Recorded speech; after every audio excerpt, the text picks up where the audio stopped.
Você já acordou sentindo um peso no peito tão grande que parecia que não ia conseguir sair da cama? Aquela sensação de que não importa o que você faça, parece que está tudo dando errado na sua vida? Talvez você tenha tentado de tudo: academia, meditação, estudar mais, buscar novos hobbies. Mas ainda assim, no final do dia, quando sua cabeça toca o travesseiro, aquela voz irritante não cala a boca. Cara, tá tudo uma merda mesmo, né? E o pior não é isso. O pior é ver todo mundo nas redes sociais aparentemente vivendo vidas perfeitas, enquanto você está sozinho afundando em pensamentos negativos, se sentindo sozinho mesmo cercado de gente. Olha, eu preciso te dizer uma coisa. Você não está sozinho nessa. Essa sensação é muito mais comum do que a gente imagina. Nesses meus 27 anos de vida, eu já passei por momentos em que realmente parecia que tudo estava desmoronando. Eu lembro especialmente de um período difícil onde eu tive perdas que doeram profundamente. Eu não estou falando só de perdas familiares que são irreparáveis e com as quais a gente aprende a conviver com o tempo. Eu estou falando de ter batido na trave para conquistar um emprego que eu queria muito, de ver um projeto em que eu tinha investido meses simplesmente não funcionar, de terminar um relacionamento com uma pessoa, mas com quem as coisas já não estavam funcionando. Na época eu senti como se o mundo estivesse acabando. Eu acordava todos os dias com aquele peso no peito pensando: como eu vou seguir em frente depois disso?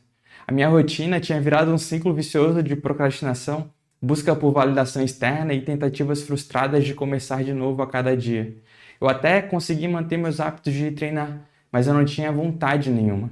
O pior era aquela sensação constante de que eu estava sempre começando a viver. E como dizia o filósofo Epicuro, eu pensava: quando esse problema acabar, aí sim eu vou começar a ser uma pessoa que eu preciso ser. Mas o dia seguinte chegava e eu continuava no mesmo lugar com os mesmos pensamentos.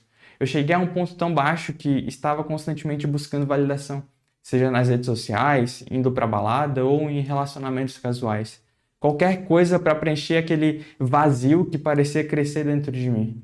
E sabe o que era mais frustrante?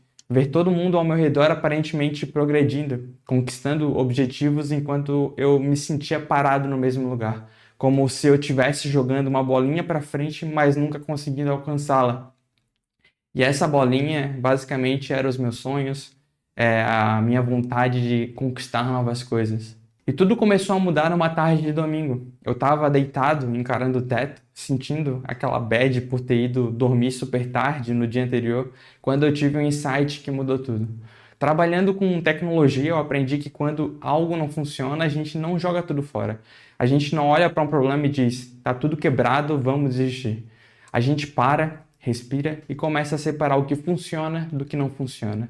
E foi aí que eu percebi que eu estava tratando a minha vida como se eu estivesse completamente arruinada. Mas, na verdade, eram apenas algumas áreas específicas que precisavam de atenção.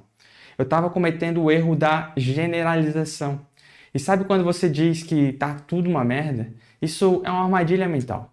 Nunca é tudo. Existem partes da nossa vida funcionando bem que a gente simplesmente ignora quando a gente está nessa espiral negativa.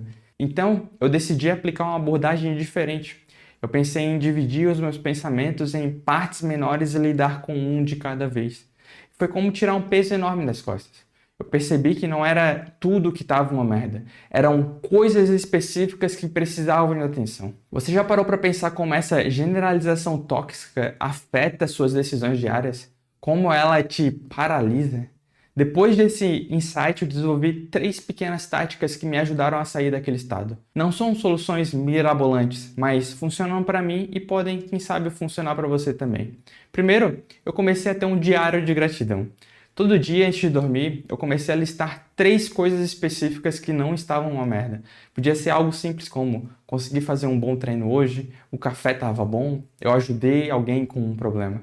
Isso parece bobo, mas é como criar pequenos pontos de verificação na sua mente. Você começa a perceber que existem partes na sua vida que estão funcionando mesmo quando todo o resto parece uma merda. E no início era difícil. A minha mente ela queria voltar para aquele estado de tudo tá ruim mesmo. Mas depois de algum tempo, eu comecei a notar padrões interessantes, pequenas vitórias e momentos positivos que antes passavam despercebidos. Segundo, eu comecei a ter um movimento mínimo viável todos os dias. Como eu sempre gostei de musculação, eu sabia do impacto do movimento no meu bem-estar. Mas quando a gente está numa fase ruim, até ir treinar parece impossível. Então eu criei o que eu chamei de compromisso mínimo. 10 minutos de movimento sem pressão de performance ou coisa do tipo. Podia ser uma caminhada curta na rua, alguns agachamentos na sala ou só me alongar. E no meu caso eu dizia, eu vou ir na academia e vou fazer algumas séries em 30 minutos e vou embora. Mas quase sempre depois desses 30 minutos eu continuava até completar o treino. O objetivo era simplesmente interromper o estado de inércia, um pequeno passo que mantém o progresso acontecendo mesmo que lentamente. E como terceiro ponto, eu tentei criar um espaço seguro para as emoções. Eu percebi que eu precisava de um momento e espaço onde eu pudesse sentir todas aquelas emoções difíceis sem julgamento. Para mim, isso virou uma prática de 20 minutos por dia de escrita livre. Eu abria um caderno e despejava tudo ali. Raiva, frustração, medo, sem me preocupar se o que eu escrevia fazia sentido. Era como um desabafo genuíno. E depois que tudo estava no papel, eu consegui identificar padrões de pensamento que estavam causando aquela espiral negativa. Mas agora, antes de prosseguir, me responde uma pergunta. O que você acha que aconteceria se você dedicasse 10 minutos por dia para uma dessas práticas? Hoje, olhando para trás, eu percebo que aquele período que parecia um desastre total era, na verdade, uma transformação necessária. Eu não vou mentir para você, não existe solução mágica. Alguns dias ainda são difíceis. A diferença é que agora eu tenho ferramentas melhores para navegar nesses momentos. O que aprendi é que nossos momentos mais difíceis raramente são sobre o que está acontecendo externamente. São sobre as histórias que contamos para nós mesmos sobre o que está acontecendo. É como se a gente interpretasse mal os fatos da nossa própria vida. O mesmo acontecimento pode ser visto como um fracasso ou como um aprendizado, dependendo da lente que usamos. Se você está passando por um momento difícil agora, eu quero que você entenda uma coisa. Essa sensação de que tá tudo uma merda é temporária, não é uma característica permanente na sua vida. E talvez esse momento difícil seja, na verdade, o início de uma transformação importante. Uma mudança que só acontece quando as coisas parecem desmoronar primeiro. Pensa nisso. Toda grande mudança na sua vida começou com um período de desconforto. Toda evolução significativa veio depois de uma crise. Isso não significa romantizar o sofrimento. Significa reconhecer que esses momentos carregam sementes de transformação que só germinam quando enfrentamos o desconforto de frente. Eu não sei exatamente pelo que você está passando agora, mas eu sei que você tem a capacidade de transformar a sua experiência um pequeno passo de cada vez. E lembra daquele projeto que eu falei que tinha dado ruim lá no começo? 6 meses depois, eu recomecei do zero com uma visão muito mais clara, porque eu tinha aprendido com os erros. Às vezes precisamos deixar algumas coisas não darem certo para construir algo melhor. Então, se você sente que está tudo uma merda agora, talvez seja o momento perfeito para começar a reconstruir algumas partes da sua vida. Me conta nos comentários aqui qual foi o último momento difícil que você passou e que acabou se transformando em algo positivo na sua vida. Eu quero ler a sua história. E se você conhece alguém que está passando por um momento difícil agora, compartilhe esse vídeo com essa pessoa. Às vezes, tudo o que nós precisamos é de um pequeno empurrão para sair dessa espiral negativa. E por mais difícil que pareça agora, você ainda tem o poder de mudar a sua história.